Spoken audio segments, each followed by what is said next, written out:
자, 오늘은 사명자로 세워지는 과정이라는 제목으로 하나님 말씀 나누도록 하겠습니다. 여러분, 소명과 사명의 차이를 아십니까? 네, 소명은요, 콜링이죠. 하나님의 부르심입니다. 사명은 미션이죠. 하나님이 우리에게 부여하신 임무라는 뜻이죠. 지난주 사울은 회심으로 하나님의 부르심, 콜링, 소명을 분명하게 받았습니다. 그리고 이제는 복음 전도자의 사명자로서의 삶을 이제 세워지기 시작하는데요. 자, 오늘은 어떻게 사명자로 세워지는가 그 과정을 한번 살펴보기를 원합니다. 그래서 여러분들이 사명자의 어느 단계에 있는지 한번 점검해 보는 시간이 되었으면 좋겠습니다. 자, 첫 번째로 사명은 증인의 삶으로 시작됩니다. 사명은 증인의 삶으로 시작됩니다. 자, 20절 다 같이 읽어보겠습니다. 시작. 그는 곧바로 여러 회당에서 예수가 하나님의 아들이심을 선포하기 시작했습니다. 자, 사울이 회심하자마자 무엇을 했다고 말씀하고 있습니까? 세 가지 키워드가 나오죠. 첫 번째는 곧바로입니다. 곧바로. 두 번째는 여러 회당. 세 번째는 예수가 하나님의 아들이심을 선포했다고 나오고 있죠. 자, 첫 번째로 곧바로를 보겠습니다.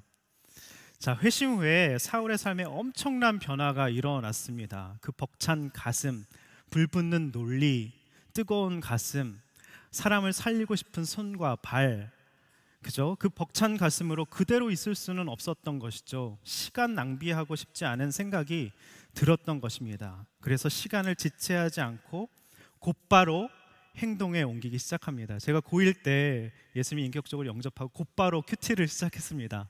곧바로 학교에서 큐티 모임을 시작했어요. 곧바로 또 어떤 교회 모임에서 하는 찬양 집회에 곧바로 참여하기 시작했다는 것이죠. 회심하면요, 우리 인생이 곧바로의 인생이 된다는 것입니다. 두 번째, 여러 회당을 보도록 하겠습니다. 자, 사울은 회당을 너무나도 잘 알고 있었어요. 거기서 교육을 받았습니다. 거기서 태어나고 자랐습니다. 유대인들의 회당 문화, 율법 교육, 전통, 형식 너무 빠삭했습니다. 회당엔 이런 관습이 있었습니다. 외부에서 랍비가 오면 말씀을 청해 듣는 시간이 있었습니다. 사울은 그것을 너무 잘 알았던 것이죠. 10분 활용했다는 것입니다. 여러분의 공부, 학업, 전공, 또 자라온 환경 하나님이 다 쓰십니다. 이렇게 인사하겠습니다. 다 쓰십니다. 자, 그렇다면 사울이 회당에서 선포한 메시지의 핵심이 무엇일까요? 자, 세 번째죠. 예수가 하나님의 아들 되심을 선포했습니다. 예수가 하나님의 아들 되심을 선포했다는 것이죠. 자, 유대인들이 가장 인정하기 싫었던 것이 뭔지 아십니까? 바로 예수가 하나님의 아들이라는 사실이었습니다. 왜냐하면 자기들이 원하는 모습이 전혀 아니었잖아요. 정치적 메시아가 아니었습니다. 그들은 자기 자신도 구원하지 못하는 사람이 무슨 이스라엘의 메시아야, 너나 잘해라. 어떻게 처녀의 몸에서 나온 사람이 메시아인가? 그렇다고 학벌이 있어, 외국어를 잘해, 출신이 좋아. 그들은 예수가 하나님의 아들이 아니라 목수의 아들이라고 생각을 했다는 것이죠. 여러분, 어떻게 생각하십니까? 예수님이 어떤 분이라고 생각하십니까? 나의 앞길을 탄탄대로로 만들어주시는 분, 성공하도록 도와주시는 분, 그렇게도 생각할 수 있죠. 자, 십자가에서 수치스럽게 죽은 것 자체가 그 사람의 죄의 결과 아닌가? 죄인이 아니고선 십자가에 달려 죽을 순 없지. 자기 죄의 결론으로 저렇게 됐는데 왜 우리가 저 사람 이야기를 들어야 하지? 이미 끝난 일이잖아. 죽었잖아. 왜 자꾸 들추고 과거를 생각하게 하지? 이것이 기득권을 가진 유대인들의 생각이었다는 것입니다. 자, 그런데 여러분, 일상에서 내가 싫어하는 사람을 향해 이런 생각을 우리가 너무나도 자주 합니다. 예수님은 지극히 작은 자의 모습으로 오신다고 하셨죠. 네가 왜 나를 핍박하느냐 하셨습니다. 기독교인들을 핍박하는 것을 예수님 이꼴 동일시 하셨습니다. 지금도 예수님이 지극히 작은 자의 모습으로, 또 아픈 엄마의 모습으로, 또 연약한 동생의 모습으로, 또 아픈 또 순원의 모습으로 우리에게 찾아오고 계시다는 것입니다. 자, 근데 우리는 어떻게 생각합니까? 그죠? 왜 자꾸 귀찮게 건들지 좀 마, 이렇게 생각을 하죠. 기억하십시오. 항상 예수님은요, 내가 가장 싫어하는 모습으로, 내 고정관념을 깨는 모습, 내가 받아들이기 싫은 모습, 원하지 않는 모습으로 오실 수 있다는 사실입니다. 유대인들이 그걸 못 받아들였다는 것이죠. 그렇게 우리도 예수님을, 내 옆에 오시는 예수님을 멸시하고 죽이고 있는지도 모릅니다. 그런데 내가 죽인 그 예수님이 바로 하나님의 아들이라는 사실이죠. 자, 21절, 22절 한번 읽어보도록 하겠습니다. 시작. 그 말을 들은 사람들은 모두 놀라며 이렇게 말했습니다. 이 사람은 예루살렘에서 예수 이름을 부르는 사람에게 해를 입히던 사람이 아닌가? 또 그가 여기 온 것도 그들을 잡아 대제사장들에게 끌고 가려던 것이 아닌가? 그러나 사울은 더욱더 힘을 얻어 예수가 그리스도이심을 증명해 다메섹에 사는 유대 사람들을 어리둥절하게 만들었습니다. 자, 지금 예수가 하나님의 아들이 아니라는 걸 위해 서슴없이 사람들을 죽였던 사울이 이제 예수가 그리스도라고 논리적으로 지금 증명을 하는 것입니다. 유대인들이 또 한 번 황당했을 것 같아요. 어리둥절했다라는 표현이 나옵니다.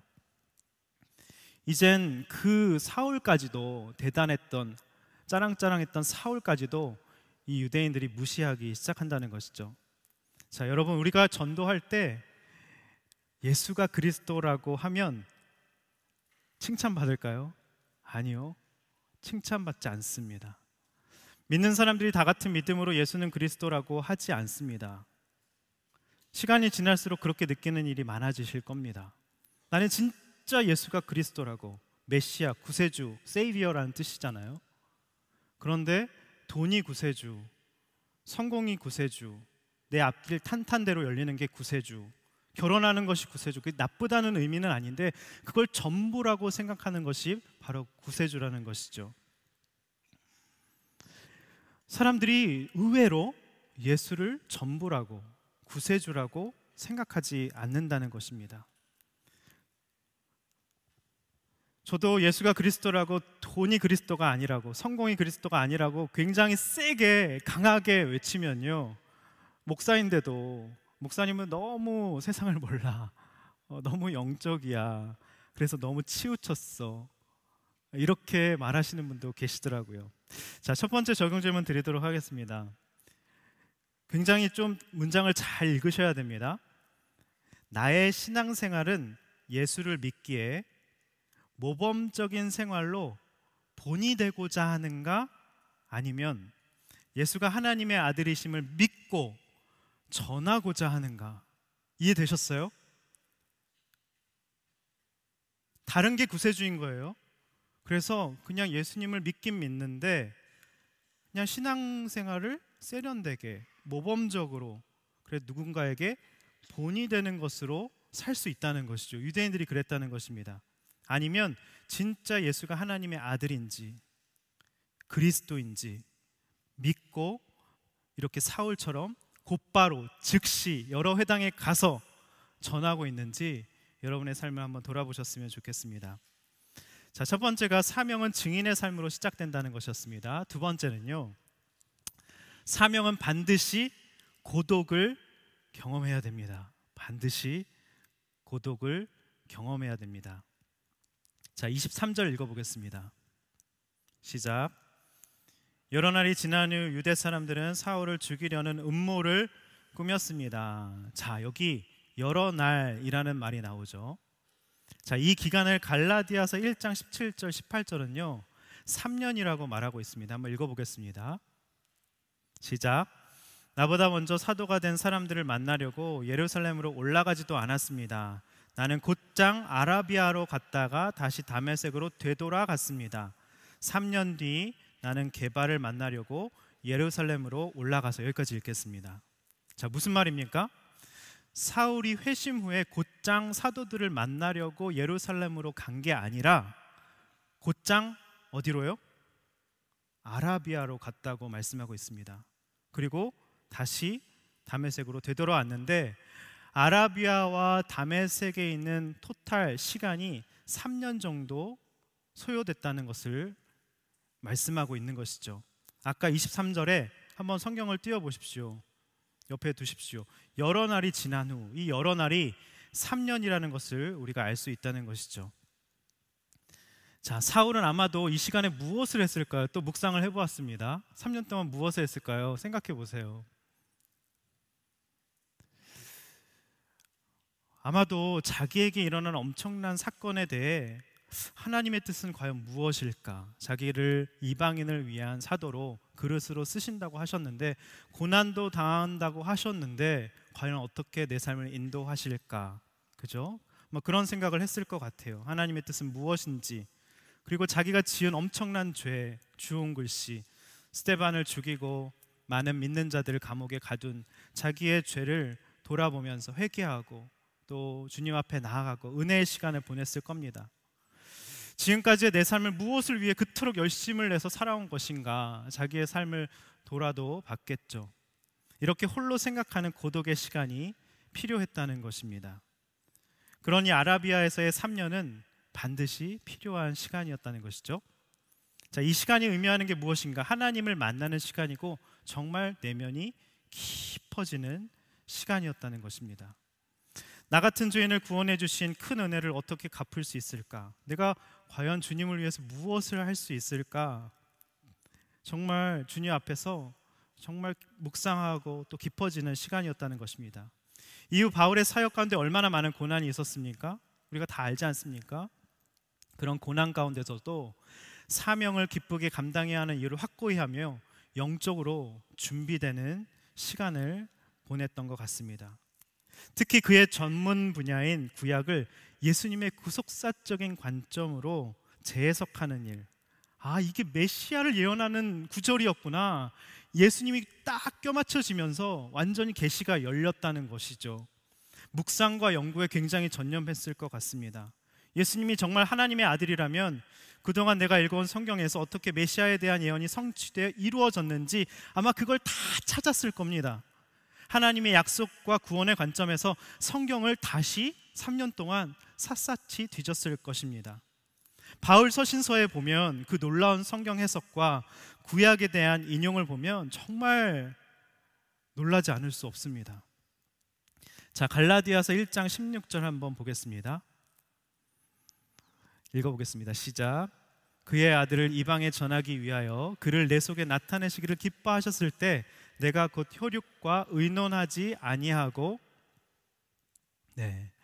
지금 곧장 예루살렘으로 가지 않고 아라비아에서 이 과정을 겪었다는 것이죠.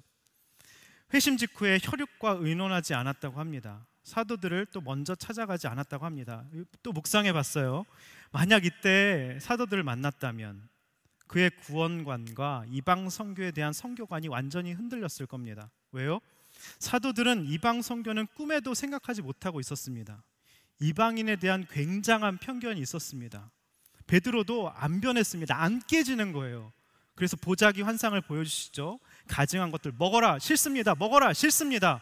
나중에 먹게 되죠. 근데 만약에 베드로에게 갔다면 초심자, 회심한 직후인 사울이 아마 베드로에게 흡수되어 버렸을 겁니다.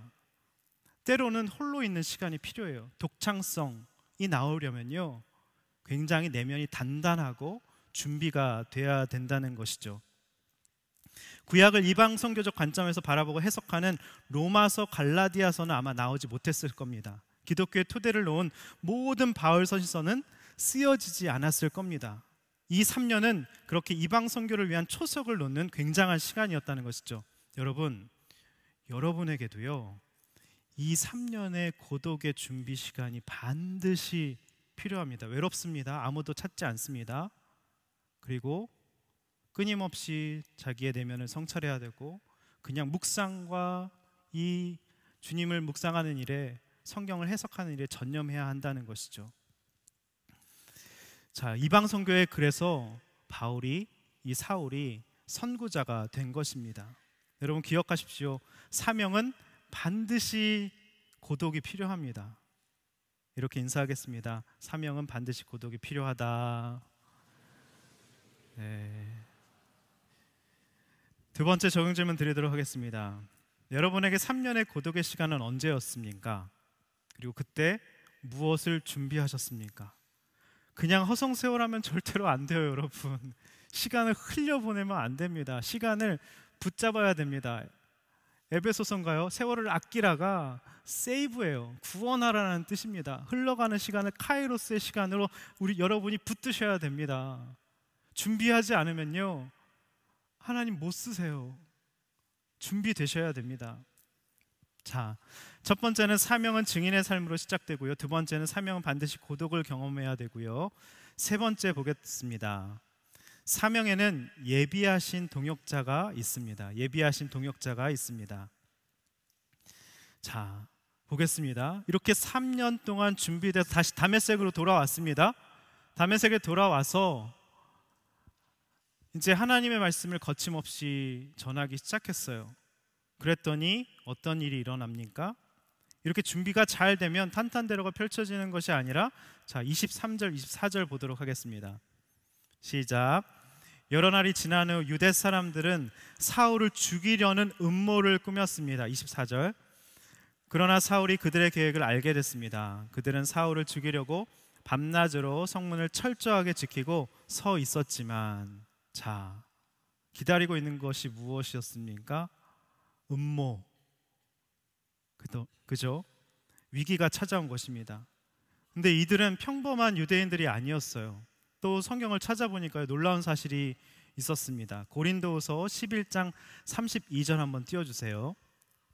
여기 말씀에 보면 다메섹에서, 지금 다메섹에 지금 사울이 있었던 것이죠. 아라비아에서 돌아왔습니다. 복음을 전하다가 갑자기 체포조가 왔는데, 아레다 왕의 관리가 나를 체포하려고 다메섹성을 지금 포위한 것입니다. 군사들을 이끌고 왔다는 것이죠. 자, 아레다 왕이 누굴까요? 자, 아레다 왕은요, 그 당시 요단 건너편에 이쪽 아라비아라는 나라가 있었습니다. 그쪽에 아마 사울이 갔던 것으로 성경학자들을 얘기를 합니다. 거기에 나바티안 왕국이 있었어요. 아레다 4세를 말하는 것입니다. 다메섹도 그의 영향력 아래에 있었던 것 같아요. 아마도 유대인들이 왕에게 사회적으로 무리를 일으키는 자라고 고소를 한 것 같습니다. 그래서 이들이 찾아와서 사울을 죽이려고 했던 것이죠. 자, 그런데 놀라운 사실이 여기 나와 있습니다. 그때 누가 피할 길을 알려줬습니까? 24절 띄워주세요. 누가 피할 길을 알려줬습니까? 네, 25절에 나와 있네요. 25절 한번 띄워주시기 바랍니다. 사울의 제자들이 피할 길을 알려줬죠. 3년간 사울에게 제자들이 이제 생긴 것입니다. 그에게 복음을 받아들인 지체들이 그를 살리기 위한 방법을 생각해낸 것이죠. 그러니까 여러분, 사울이요, 예전에 가말리알 문화생이었잖아요. 그 동급생, 동료들, 친구, 불알 친구, 유대인들, 자기 친구들, 동족이잖아요. 아무도 도와주지 않습니다. 누가 도와줘요? 믿음의 지체, 내가 말씀으로 살린 순원이 여러분이 가장 어려움의 순간에, 절망의 순간에, 위기의 순간에, 누가 나를 음해하고 모함하는 그 순간에 누가 여러분을 변호해 줍니까? 바로 여러분. 순원, 여러분이 살린 사람들, 대단한 사람들이 여러분의 인생을 도와주지 않는다는 것을 메시지로 받을 수 있습니다. 이렇게 인사하겠습니다. 도와줘서 고마워. 네, 사울의 제자들이 도와줬다는 것이죠. 여러분, 순원과 정말 여러분 믿음의 지체를 귀중히 소중히 여기시길 바랍니다. 그들이 내가 사방으로 우겨쌈을 당할 때, 여러분 고린도후서 4장 7절에 사방으로 우겨쌈을 당해도, 내가 답답한 일을 당해도 넘어지지 않는다, 그런 표현들이 나오잖아요. 아마 이때를 표현하면서 생각하면서 썼던 것 같아요. 내가 지금 우겨쌈을 당한 거잖아요. 근데 나의 제자들이 피할 길을 알려주고 그래서 살아났다라는 지금 표현을 한 것입니다. 자, 피할 길이 뭐였습니까? 25절 한번 읽어보도록 하겠습니다. 25절입니다. 띄워주세요. 25절입니다. 시작. 사울의 제자들이 밤에 사울을 광주리에 담아 성벽을 통해 성 밖으로 달아 내렸습니다. 피할 길이 뭐예요? 광주리에 담아가지고 생각해 보세요. 그 대단한 사울이 학식 있고 정말 쩌렁쩌렁하고 자의식이 충만했던 그 사울이 예전에 꿈에도 생각지 못한 일이 벌어진 거죠. 그 광주리에 여러 개 들어가가지고 떨어질지 모르게 이렇게 대롱대롱 매달려 있는 걸 생각해 보세요. 자, 사울이 원래 어떤 사람이었습니까? 자존심이 진짜 강한 사람이죠. 한마디로 이렇게 모양 빠지는 거, 그리고 이렇게 부끄러운 거는 절대로 하지 않는 사람이었습니다. 길게 긴 옷 입고 이렇게 회당에서 그죠? 다니면서 나 봐라 얼마나 대단하냐 이러면서 의시되면서 겉으로 또 속으로 살았던 것이죠. 근데 한마디로 이런 것들을 못 견디는 사람이었습니다. 비굴하게 도망가느니 그냥 여기서 예수를 전하자 죽겠다. 굉장히 의로운 사람이었죠. 그런데 사울이 지금 뭘 하고 있습니까? 광주리에서 그냥 숨어서 제자들이 시키는 대로 도망을 갑니다. 여러분, 이게 바로 삶의 지혜라는 것이죠. 삶의 지혜는 자존심을 내려놓을 때, 그죠? 정말 왕궁에서 길게 늘어뜨린 옷을 입는 사람은 정말 알 수 없는 지혜가 정말 광주리에서 이렇게 성 밖으로 내려놓는다는 것은 그 아레다 왕이 꿈에도 생각 못했을 겁니다. 지금 사울에게는 자존심, 수치심 이런 것보다 중요한 것이 예수님을 전하는 것이었어요. 내가 그렇게 대단한 사람이 아니라고 그냥 인정하고 받아들이니까 얼마든지 광주리에 올라탄 것이죠. 이제는 수치심이 문제가 안 됐다는 것입니다. 여러분, 자존심과 체면은요 아무것도 아닙니다. 그걸 중요하게 여기면 여길수록 하나님의 사명자로 절대로 쓰임받지 못합니다. 이렇게 인사하겠습니다. 자존심과 체면을 내려놓자. 못 내려놓으면 못 쓰신대. 정말 그래요. 자, 26절에서 27절 읽어보겠습니다. 시작. 사울은 예루살렘으로 올라가서 제자들과 교제하려고 했으나 그들은 사울이 제자가 된 것을 믿지 않고 모두 그를 두려워했습니다. 27절.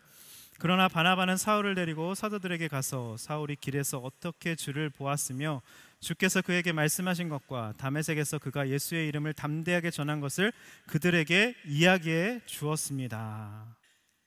자, 사울은 지금 광주리에서 내려와서 피신한 후에 어디로 갔습니까? 드디어 3년 후에 이제는 때가 됐다 하고서는 예루살렘에 올라갔다는 사실이죠. 여러분, 십자가는 타이밍입니다. 지혜입니다. 내가 지금 예루살렘에 갈 때인지 아닌지, 고독의 시간에 보내야 될 때인지 분별을 해야 됩니다. 근데 지금 가야 할 때라고 사울이 판단한 것이죠. 자, 사울에게 지금 제일 먼저 필요한 것은 사도들에게 자기 사역에 대해서 인증받는 것이었습니다. 그 권위에 순복하는 것이었습니다. 왜죠? 사울은 용서받아야 될 죄인이잖아요. 스데반과 예수 믿는 자를 옥에 가두고 죽였잖아요. 그런데 제자들 입장에선 도저히 용서할 수 없는 사람이었습니다. 자기 동료를 옥에 가두고 죽게 만든 장본인이잖아요. 지금 사울의 상황이 오늘날로 보면 이런 거죠. 쉽게 말해서 나는 예수님을 믿고 회개하고 복음 전도자로 이제 사명을 위해서 살고자 하는데 현실은 다 나를 이상하게 보고 죄인으로 보고 낙인 찍고 꺼려하고 순회소조차 나를 받아주지 않는 상황인 거예요. 이게 얼마나 마음이 아팠겠습니까? 하나님의 용서를 체험했는데 근데 그것까지도 받아들여요. 내가 그럴 만한 죄인이라는 것을, 사람들의 시선까지도 꺼리는 것을 받아들입니다. 이 정도까지 가야지 성숙한 태도라는 것이죠. 어디 감히 네가 나를 무시해. 내가 다 용서받고 이렇게 누리고 있고 복음 전도자로 활동하고 있고 이렇게 사방으로 우겨쌈을 당하고 하나님께 쓰임받고 있는데 네가 나를 안 받아줘? 이렇게 하지 않았다는 것이죠. 겸손하게 나아갔다는 사실입니다. 제자들은 이렇게 생각했겠죠. 용서? 당신이 회개한 것이 내가 상처받은 거랑 무슨 상관이야? 너무 빠르지 않아? 3년, 10년, 20년, 30년 내 동료 죽였잖아. 감옥에 가뒀잖아. 스데반 죽였잖아. 스데반의 그 7집사, 다른 집사들이 아마 받아들이기가 쉽지 않았을 겁니다. 저 같아도 그랬을 것 같아요. 죄인이잖아요. 살인자잖아요. 굉장히 현실적인 문제입니다. 여러분이라면 여러분의 손에 그런 사람이 온 거예요. 살인자가 왔습니다. 낙인 찍힌 사람이 왔어요. 언론에 얼굴이 공개된 그런 폭행범이 나왔습니다. 여러분의 순회 왔어요. 조직폭력배가 왔어요. 그럼 어떻게 하시겠습니까? 지금 그 상황이라는 것이죠. 양육을 제가 하다 보면 이런 질문을 던지는 때가 있습니다. 언론에 나온 범죄자가 나와 같은 공동체에서 순에서 신앙생활 한다면 어떨 것 같은가? 그럼 대뜸 뭐라고 하는지 아십니까?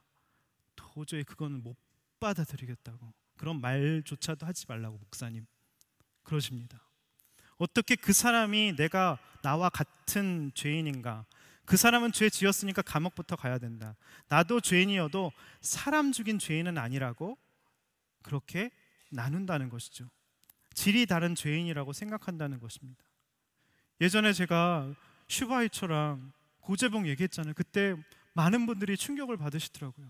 여러분들이 고재봉이랑 똑같은 죄인이라고 한다면 받아들이시겠습니까? 사울과 똑같은 죄인이라고 하면 받아들이시겠습니까?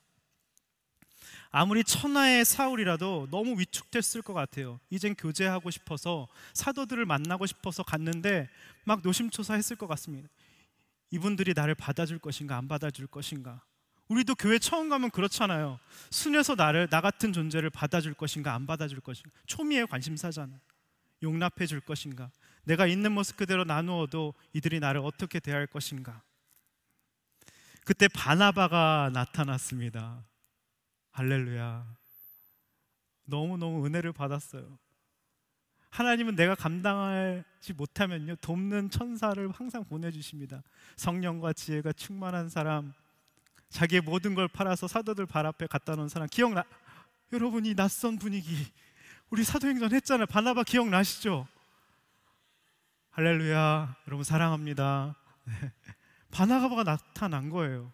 바나바는 진짜 성령과 지혜가 충만했던, 모든 사람을 포용하고 따뜻한 마음의 소유자였던 것 같습니다. 사울의 마음이 보인 거예요. 그래서 자기가 나서기 시작합니다. 사울이 오해받을 수밖에 없는 상황에서 사울을 보호하고 그의 편이 되어서 공동체에 잘 정착할 수 있도록 결정적인 돕는 역할을 합니다. 이렇게 인사하겠습니다. 내가 너에게 바나바가 되어줄게. 걱정하지 마. 네가 사울이어도 큰일 나네. 네가 사울이어도 괜찮아. 우리가 다 사울입니다. 네. 우리가 말은 하지 않았지 우리가 사울 같은 모습이 얼마나 많습니까? 마음속으로 사람을 미워하고 정죄하고 죽이고 판단하고, 똑같은, 하나님 입장에서는 다 똑같은 죄인인 것이죠. 여러분에게 묻겠습니다. 함께 하기에 너무나도 힘들게 느껴지는 사람이 있습니까? 사울처럼 나는 아직 시간이 필요해. 너 못 받아들이겠어. 순애 난 아닌 것 같아. 그죠? 나의 프레임으로 선입견을 갖고 있는 사람은 누구입니까? 성격이 아주 최악이고 가능성이 없어 보여도 예수를 믿는 믿음이 확실하면 사울처럼 그 사람 편에 서줄 수 있으십니까? 살인자인데도? 내가 아니라 하나님은 저 사람을 어떻게 바라보실까가 더 중요하다는 것이죠. 사울을 이렇게 쓰실지 누가 알았겠습니까? 그러니까 여러분, 순에서 지체를 볼 때 이제 아울리치 시즌인데요, 사람을 볼 때 가능성을 보셔야 됩니다. 믿음의 씨를 보셔야 됩니다. 자, 그리고 여기서 우리는 굉장히 중요한 결혼 배우자에 대한 메시지를 발견할 수 있습니다. 알려드릴게요. 이런 사람을 배우자로 택하십시오. 꼭이요. 자, 바나바가 사울을 어떻게 소개하는지 아십니까? 세 가지로 소개했습니다. 27절 한번 띄워주세요. 27절 띄워주시고, 네, 어떻게 소개합니까? 이 사람은요, 바나바가 이렇게 소개한 겁니다. 길에서 어떻게 주를 보았으며, 그죠? 주께서 그에게 말씀하신 것과 27절 다메섹에서 그가 예수의 이름으로 담대하게 전한 것을 지금 바나바가 그 사도들과 제자들에게 얘기해 줬다는 것이죠. 이런 배우자 이렇게 소개할 때 학벌, 배경, 재력, 연봉, 외모 이런 걸로 소개하지 마시고요. 세 가지 기억하십시오. 확실한 체험이 있는가? 길에서 주님을 본 다메섹 도상에서 체험이 있는가? 확실한 체험. 유대인들처럼 신앙을 액세서리로 본을 보여서 칭찬받기 위한 자기의 구세주가 돈이에요. 다른 거예요. 진짜 구세주가 예수 그리스도인지, 하나님의 아들이 예수라는 신앙 고백이 확실한지 그걸 보라는 것이죠. 두 번째. 근데 여러분 또 이런 반응이시네요. 아니 그거는 뭐 네, 두 번째. 그래도 들으세요. 큐티하는 사람인지. 27절 보세요. 주께서 그에게 말씀하신 것과 드디어 주님과 소통이 되기 시작하고 사울아 사울아 음성이 들리기 시작했습니다. 큐티죠. 큐티를 그냥 공부식으로 하는 게 아니라 말씀을 보면서 관절과 골수를 찔러 쪼개는 말씀으로 자기를 돌아보고 주님과 소통하고 대화할 수 있는 사람인지. 세 번째는요, 그 사람 때문에 살아난 사람이 있는지 변화된 사람이 있는지. 꼭 세 가지를 보십시오. 꼭 이렇게 얘기하는 것 같아요. 더 어렵습니다. 안 그래도 어려운데 더 어렵게 만드시네요 목사님. 근데 이 세 가지 정말 꼭 보십시오. 그럼 여러분 결혼은 실패하지 않습니다. 정말 이 세 가지 꼭 보시기 바랍니다. 자, 세 번째 적용 질문 드리도록 하겠습니다. 여러분이 바나바 같은 역할로 섬기고 도와야 할 사람은 누구입니까? 생각해 보시기 바랍니다. 편견을 깨고 그 사람의 위축된 마음과 두려운 마음을 감싸주면서 이렇게 연결고리에서 중재자 역할을 해야 되는 사람은 누구입니까? 자, 마지막으로 보겠습니다. 네 번째. 자, 정리를 해볼게요. 첫 번째, 사명은 증인의 삶으로 시작됩니다. 곧 여러 회당, 예수가 하나님의 아들, 기억나시죠? 두 번째는 사명은 반드시 고독의 시간 3년이 필요합니다. 세 번째, 사명이 있으면요, 내가 위기의 순간 누가 나를 모함하고 음모하고 죽이려고 하는 그 순간에 내가 사랑했던, 키웠던, 양육했던 제자들을 보내셔서 광주리 타고, 그죠? 자존심 체면 다 내려놓고 그렇게 쓰임 받는다는 것이죠. 예비하신 동역자가 있고요. 마지막에는요, 사명에는 이게 제일 중요한 것 같아요. 저는 여기서 제일 큰 은혜를 받았습니다. 사명에는 때가 있습니다. 사명에는 때가 있습니다. 30절 31절 읽어보겠습니다. 시작. 30절 31절입니다. 시작. 형제들이 30절부터 읽겠습니다. 네, 30절 시작. 형제들이 이 사실을 알고 사울을 가이사랴로 데리고 내려갔다가 다시 다소로 보냈습니다. 31절. 이렇게 해서 유대와 갈릴리와 사마리아의 온 교회가 든든히 서가면서 평안을 누리게 됐습니다. 그리고 교회는 주를 두려워하고 성령의 위로를 받았으며 그 수가 점점 더 늘어갔습니다. 아멘. 자, 예루살렘에 와서 사도의 인정을 받고 바로 그리스파 유대인들과 만나서 증명을 하고 논쟁을 하고 토론을 하면서 그들에게 복음을 전했습니다. 근데 또 죽을 위험에 처하게 되죠. 그래서 30절에 띄워주세요. 형제들이 이것을 알고 사울을 이제 좀 피해 있어야 돼. 안 돼, 안 돼. 그래서 가이사랴로 보냈고요. 거기서 배를 타고 다소로 보냈습니다. 여기서 퀴즈, 스타벅스. 네, 다소가 사울과 어떤 연관성이 있을까요? 사울의 뭐다? 손 들고 얘기하세요. 네, 맞습니다. 이따 저 찾아오세요. 스타벅스 쿠폰 드리겠습니다. 맞습니다. 여러분 생각해 보세요. 지금 다시 고향으로 낙향한 거잖아요. 나 좀 열심히 사역해 보겠다고 예루살렘에 갔는데 전화기만 하면 사람들이 위협하고 죽이려고 하니까 형제들이 안 되겠어. 너 조금 피해 있고 너 안 되겠어. 가이사랴도 안 되겠어. 다소로 낙향해 있어. 좀 가 있어. 피신해 있어. 지금 그런 것입니다. 자, 왜 하나님은 이렇게 사울 인생을 어렵게 풀어 가실까요? 고독의 훈련 3년으로 족한데 또 위협과 음모를 받고 광주리 타고 피했는데 진짜 사도들에게 순복하고 순종하면서 인증까지 받고 거기서도 이 불타오르는 마음에 그리스파 유대인들에게 복음을 전했는데 그들이 또 죽이려고 하고 예루살렘에서 뭔가 좀 자기도 사역을 해보고 싶었는데 저기 예루살렘에 비하면 변방이죠. 다소도 큰 도시긴 했지만 다시 고향으로 낙향한 겁니다. 근데 누가는 31절에 너무 놀라운 표현을 하고 있어요. 누가복음을 누가 썼죠? 이거는 퀴즈 내지 않겠습니다. 누가가 썼습니다. 30절과 31절의 연결고리를 한번 보십시오. 다소로 보냈습니다. 이렇게 해서 연결고리가 있어요. 다소로 보냈습니다. 이렇게 해서 뭐래요? 유대와 갈릴리와 사마리아의 온 교회가 든든히 서가면서 평안을 누리게 됐습니다. 이게 무슨 뜻일까요? 사울이 다소로 낙향한 것이 하나님의 섭리 가운데 있었다는 거예요. 이렇게 해서 다소에 가 있었기 때문에 지금 어떤 일이 일어났대요? 유대와 갈릴리와 사마리아의 온 교회가 든든히 서가면서 평안을 누렸다. 자, 여기에 놀라운 뜻이 숨겨져 있습니다. 너희가 성령을 받으면 예루살렘과 온 유대와 사마리아와 땅끝까지 이르러. 사마리아까지는 갔어요? 누가 갔어요? 빌립이 갔죠. 큰 부흥이 일어났습니다. 근데 아직까지 이 사도들은 편견이 안 깨지는 거예요. 이방인들에게는 나아가지 못했던 거예요. 그래서 고넬료가 환상을 보여주면 고넬료가 찾아오고, 아, 이방인도 구원받을 수 있구나. 베드로의 생각이 먼저 깨졌습니다. 그러면서 어떤 일들이 일어나요? 스데반의 일로 핍박받은 사람들이 어디로 갔다고 나와요? 11장에 보면 안디옥으로 갔다고 나옵니다. 안디옥에서 헬라인들이 엄청 부흥이 일어나고 교회가 처음으로 그리스도인이라는 그 호칭을 받게 됩니다. 누구를 파송했는지 아세요? 바나바를 파송합니다, 사도들이. 근데 바나바가 사역을 하다가 혼자 너무 벅찬 거예요. 누가 생각이 났어요? 다소에 있던 사울이 생각이 난 겁니다. 데리고 와서 같이 사역했을 때 폭발적인 부흥이 일어났고요. 그러면서 성령께서 바울과 바나바를 따로 세우라, 이제 선교 역사를 펴나가겠다 하면서 사도행전 13장부터는 완전 바울의 동무대 인생이 됩니다. 여러분, 저는 여기 이 말씀을 보면서 너무 감동이 됐어요. 청년들에게 너무 도전을 하고 싶었습니다. 여러분의 때가 언제 오는 거냐고. 내가 이렇게 3년 동안 정말 죽을 고생을 했는데 하나님 너무 하신다고.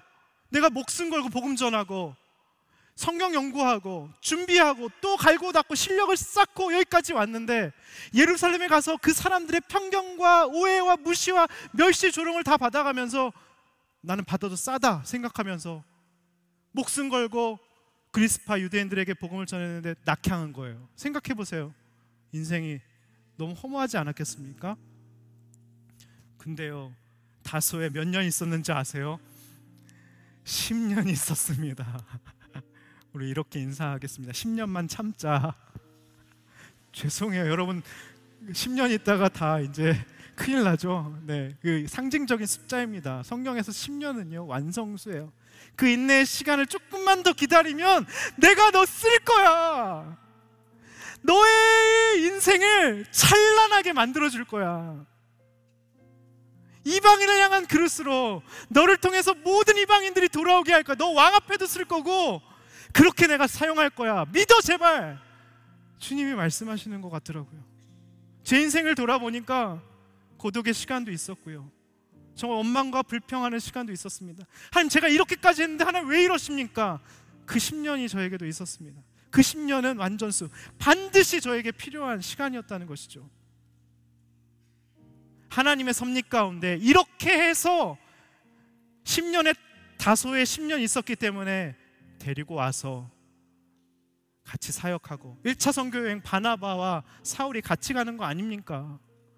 여러분, 고독의 시간 3년 플러스 낙향하고 외롭고 처절한 시간, 그 시간들 통해서 그냥 무의미하게 보냈을까요? 완전 칼을 갈았을 겁니다. 사울이 묵상과 이 성경 해석에 정통해서, 신약은 거의 다 바울이 썼잖아요. 놀랍게 쓰신 겁니다. 여러분, 만약에 그 10년 허송세월 하시면요, 세월을 붙잡지 않고 세이브 구원하지 않으시면요, 하나님 여러분 안 쓰십니다. 거기까지만 쓰십니다. 물론 쓰시겠죠, 그 정도로만. 여러분, 10년 이렇게 낙향하게 했다고 원망하지 마십시오. 반드시 여러분을 하나님이 쓰십니다. 우리 이 시간 이 찬양 고백할 때, 주님 다시 오실 때까지 제가 이 사명자의 길 걸어가겠습니다. 증인의 삶으로 살겠습니다. 반드시 고독의 시간들을 통하여서 주님 앞에 단련되는 하나님 정금과 같은 사람 되겠습니다. 하나님, 예비하신 동역자들을 보내주십시오. 붙여주십시오. 제자들 아나니아 바나바 나에게 돕는 손길 허락하여 주시옵소서. 사명에는 때가 있다고 하셨는데 10년 잘 기다리겠습니다. 제 인생을 붙들어 주시옵소서. 이런 마음으로 이 찬양 고백하겠습니다. 주님 다시 오실 때까지 나는 이 길을 가리라. 소름빛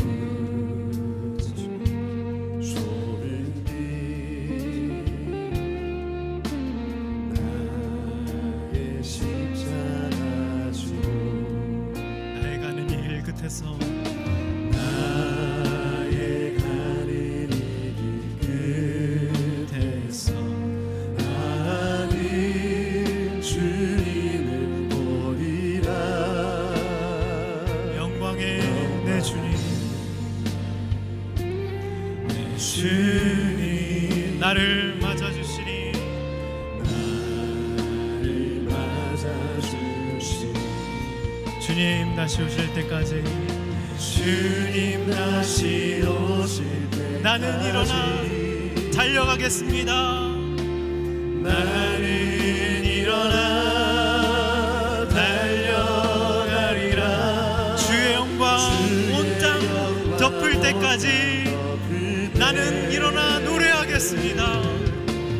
나는 일어나 노래하리.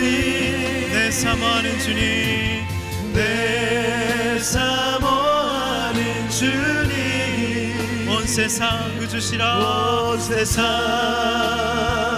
구주시라. 내 사모하는 주님 영광의 왕이 내 사모하는 주님, 내 사모하는 주님 온 세상 구주이신 주님을 찬양합니다. 주는 그리스도시요 하나님의 아들이십니다. 내 사모하는 주님 이 영광의 영광. 우리 다시 한번 고백할 때 다 같이 일어나서 주님을 찬양하겠습니다. 주님, 내가 주님을 향해 쓰임받기를 원합니다. 주님, 내 사모하는 주님, 나의 모든 것 되신 주님, 하나님의 아들 되시며 그리스도이신 주님, 주님만을 증거하며 주님만을 섬기며 사랑하며 나아가겠습니다. 우리의 인생을 주님 앞에 올려드립니다. 10년을 기다릴지라도, 고독의 순간이 찾아올지라도 내 사모하는 주님만 섬기며 따라가겠습니다. 내 사모하는 주님, 내 사모하는 주님 온 세상 구주시라. 내 사모하는 주님 영광의 왕이시라. 우리 시간 정말 결단하며 기도하기 원합니다. 주님, 내가 증인의 삶을 살기를 원합니다. 곧바로 여러 회당에서 예수가 하나님의 아들이심을, 그리스도이심을 선포하고 소개하는 삶을 살기를 원합니다. 하나님, 내 인생의 3년의 고독의 과정과 10년의 기다림이 있을지라도 주님을 신뢰하겠습니다. 하나님, 나를 이방인을 위한 그릇으로 하나님의 놀라운 도구로 쓰시려는 하나님의 섭리인 것을 믿음으로 받아들일 수 있도록 인도하여 주시옵소서.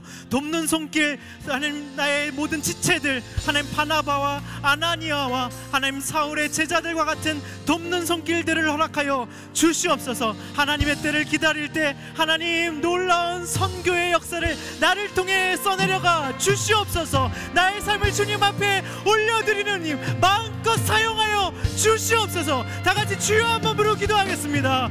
주여,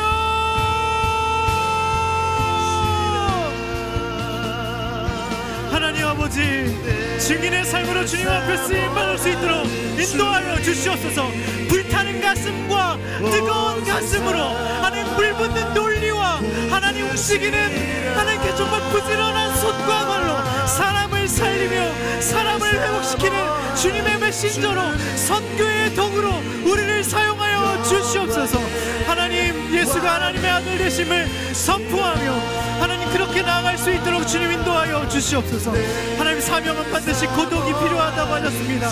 이 시간들을 통하여서 하나님 더 깊어지고 하나님 내면 생활이 더 풍요로워지는 인생이 될 수 있도록 주님 인도하여 주시옵소서. 영적으로 철저하게 준비되는 인생 되게 하여 주시고 묵상과 연구에 전념하고 내 실력을 키우는데 하나님 혼신의 힘을 다하는 준비되는 인생이 될 수 있도록 주님 인도하여 주시옵소서. 하나님 이방 선교를 위해 이 3년의 시간들이 초석을 놓고 하나님 아름답게 사용하셨듯이 나의 모든 이 고독의 시간을 하나님 아름답게 사용하여 주시옵소서. 하나님 우리가 어려움의 순간 하나님 모함을 받고 하나님 인간관계가 어려울 때 피할 길을 내어주시옵소서. 자존심과 체면을 다 내려놓을 수 있도록 인도하여 주시고 광주리 타고 하나님 내려오는 하나님 도망자의 인생 구원을 위해서 하나님 늘 지혜를 짜내며 하나님 십자가는 구원이고 십자가는 타이밍이라고 하셨는데 내가 가야 할 때를 알게 하여 주시고 예루살렘에 올라가야 될 때를 알게 하여 주시고 머물 때 가야 할 때 말할 때 말하지 않을 때 하나님 분별할 수 있는 지혜를 허락하여 주시옵소서. 하나님 아버지 오늘 이 다소로 간 10년의 낙향의 시간이 하나님의 놀라운 섭리와 퍼즐 가운데 있었다는 것을 알게 됩니다. 이렇게 해서 하나님 아버지 이제 땅끝까지 나아가는 가장 하나님 효과적인 도구로 이제 하나님 사울을 사용하신다는 것을 알게 됩니다. 하나님 사명에는 때가 있다는 것을 기억하게 하여 주시옵소서. 10년의 어려운 기다리는 시간을 잘 기다릴 수 있도록 주님 인도하여 주시고 감사함으로 드리며 잘 기다릴 때 하나님 놀라운 하나님 찬란하게 빛나는 하나님 많은 사람들을 옳은 곳으로 인도하여서 하나님 별과 같은 빛나는 인생으로 우리 사랑하는 청년들의 인생을 축복하여 주시옵소서. 하나님 그 기간에 낙심치 않게 하여 주시고 하나님 쓰러지지 않게 하여 주시고 내가 너를 사랑한다 내가 너를 기다린다 하나님 너를 놀랍게 사용하기를 원하신다는 주님의 음성을 듣고 하나님 회개하며 돌이키는 시간이 될 수 있도록 주님 인도하여 주시옵소서. 하나님 열매를 거둘 때가 있고 하나님 아무 열매가 없을 때도 있고 기다려야 할 때도 있고 하나님 쓰임받을 때가 있습니다. 하나님 그 모든 때를 감사함으로 누릴 수 있도록 주님 인도하여 주시옵소서. 하나님 바나바 같은 역할로 사람을 세울 수 있도록 하나님 사람을 차별하지 않는 사람을 용납하고 품어주며 하나님 연결고리 역할 잘하는 우리의 인생이 될 수 있도록 주님 인도하여 주시옵소서. 하나님 오늘 일어서서 주님 앞에 결단한 하나님 모든 청년들에게 성령의 기름 부으심이 있게 하여 주시옵소서. 하나님 놀라운 인생으로 하나님께서 놀랍게 찬란하게 빛나는 인생으로 우리 사랑하는 청년들의 인생을 사용하여 주시고 써 주시옵소서.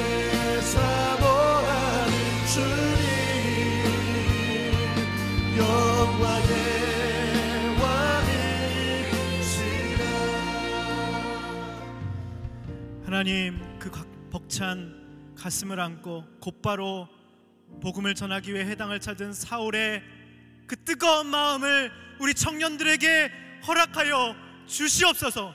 돈과 명예와 세상적인 출세가 구세주가 아니라 예수가 그리스도시고 예수가 하나님의 아들이심을 정확히 믿고 전파하고 선포하는 청년들 되게 하여 주시옵소서. 하나님 사명은 반드시 3년의 고독의 시간이 필요하다고 하셨습니다. 하나님 그 시간을 하나님 칼을 갈게 하여 주시옵소서. 성경을 묵상하며 하나님 우리의 모든 전공과 하나님 모든 우리의 실력을 갈고 닦는 시간이 될 수 있도록 인도하여 주시옵소서. 인생의 위기와 모함과 음모가 있을 때마다 하나님 돕는 지체를 허락해 주시고 광주리 타고 내려와서 도망치는 인생 되게 하여 주시옵소서. 체면과 나의 모든 것들 자존심을 내려놓는 하나님이 쓰시는 하나님의 사람들 될 수 있도록 인도하여 주시옵소서.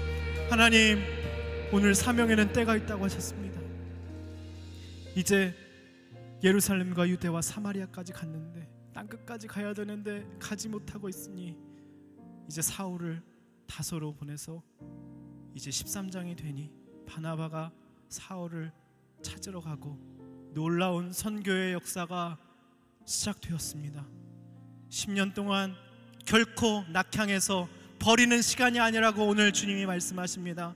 하나님, 우리 사랑하는 청년들 버리는 시간 같고 고난과 절망 속에 넘어져 좌절하고 있는 청년들에게 오늘 이 말씀이 나팔소리처럼 들리게 하여 주시옵소서.